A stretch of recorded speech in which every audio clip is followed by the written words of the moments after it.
right, good morning, everybody. Joe Van Doren here, and welcome. Let me pull this over here. There we go. Ooh, I mean, this is the perfect word for me this morning, okay? We have a great virtue to focus on today, and that virtue is orderliness. And so as I started this out today, I didn't have everything in order, and, so there it goes.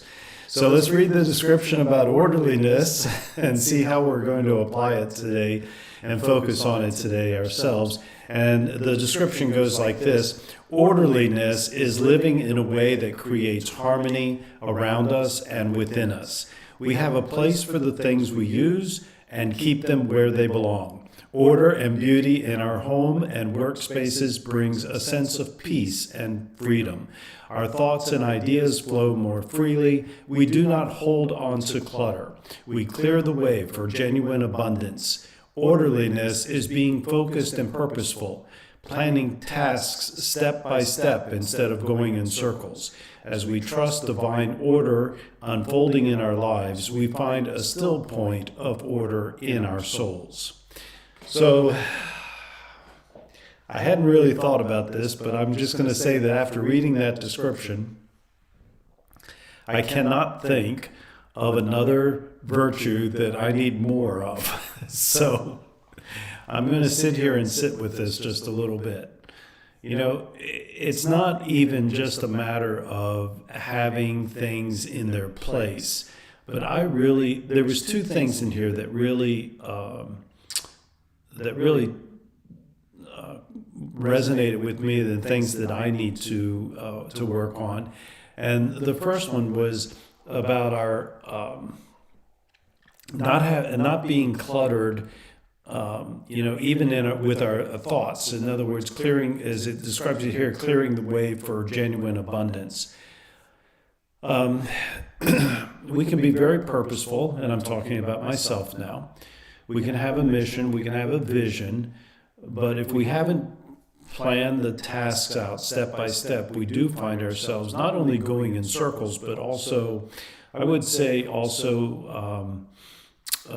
being easily distracted by the shiny object, right? Or, as you're walking your dog and they go, squirrel, that's the same thing, right? And I know I find myself in that state more often than I wish to admit.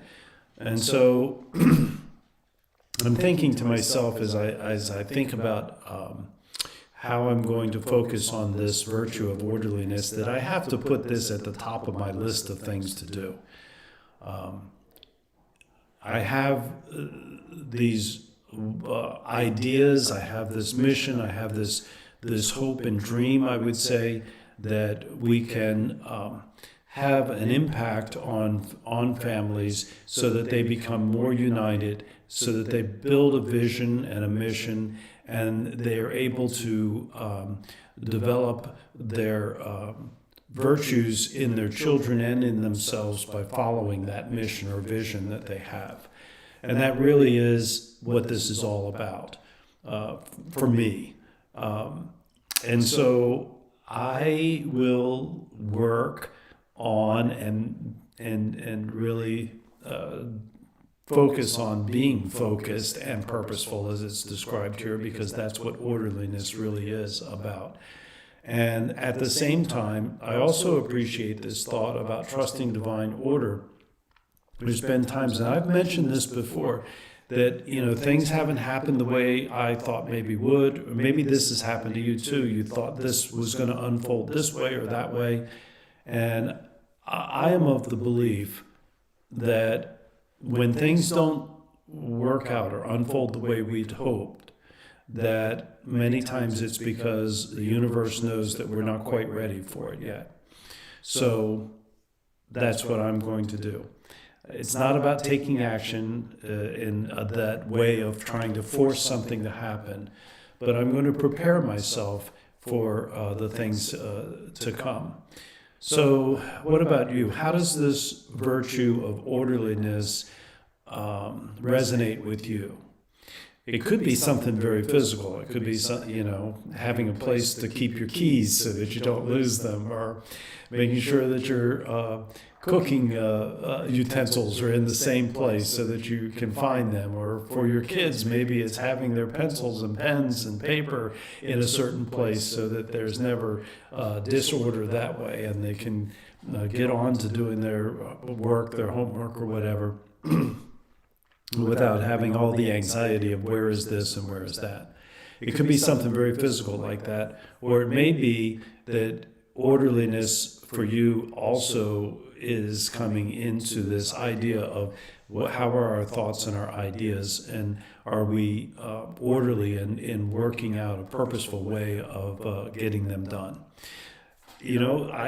How do we teach our kids about orderliness? I think it all begins with that physical approach. And, this is an interesting thing, because I know, because of the children that I have, that not all kids are orderly, right? In fact, most of them don't start off that way, but they might be inclined that way.